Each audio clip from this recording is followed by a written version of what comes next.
Hello guys, मैं पारो आरती हूँ। मैं आप लोग को एक बात बताना चाहती हूँ। बहुत सारा कॉल आ रहा है। उस कॉल पे बोला जा रहा है कि मैं तुम जहाँ पकड़ाओगे वहीं पे गोली वोली मार देंगे। उसी के लिए मैं अब मीडिया में इंटरव्यू नहीं दे सकती हूँ। आप लोग प्लीज़ मेरे घर तक मत जाएं।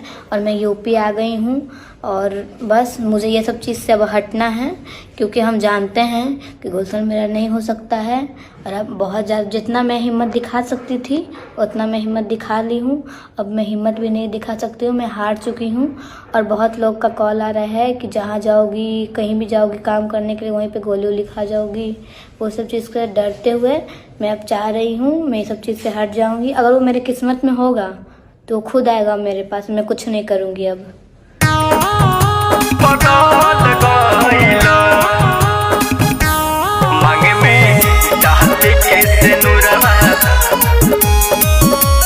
Music by Rajesh recording studio Phinhara बाजार।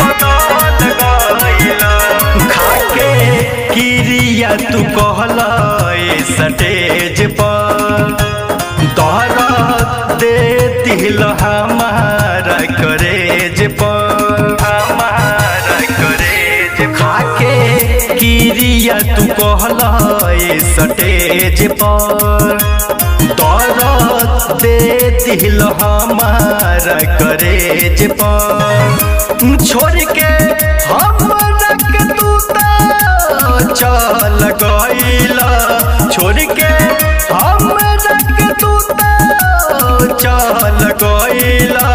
मांग में डाली के सिनुरवा हमारा गुलशन हो तू तह बदल गइला।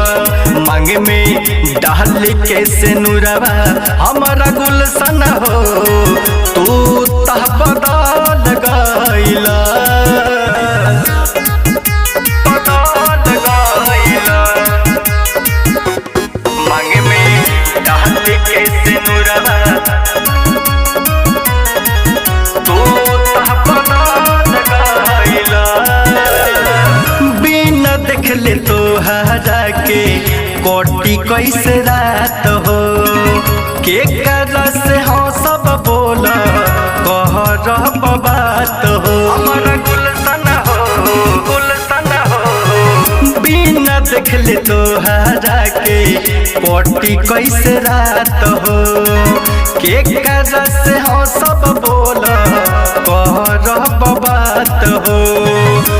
छोड़ के हमरा के तू चल गइला, छोड़ के हमरा के तू चल गइला। मांग में डाली के सिनुरवा हमारा गुलशन हो तू तह बदल गइला।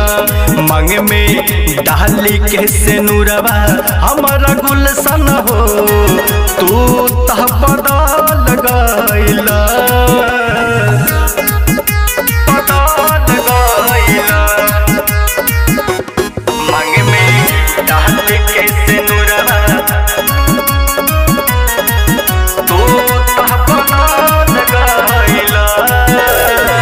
अपना आरती पारो के दिल बार धोखा। असो कह दीवाना अभिना छोड़ला न मौका, सुनता रह मौका। अपना आरती पारो के दिल बार धोखा। असो कह दीवाना नीतीश छोड़ला न मौका।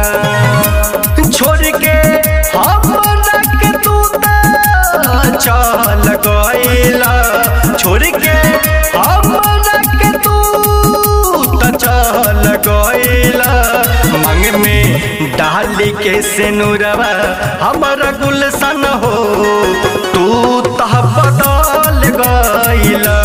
मांग में डाली के सिनुरवा हमारा गुलशन हो तू तह बदल गइला।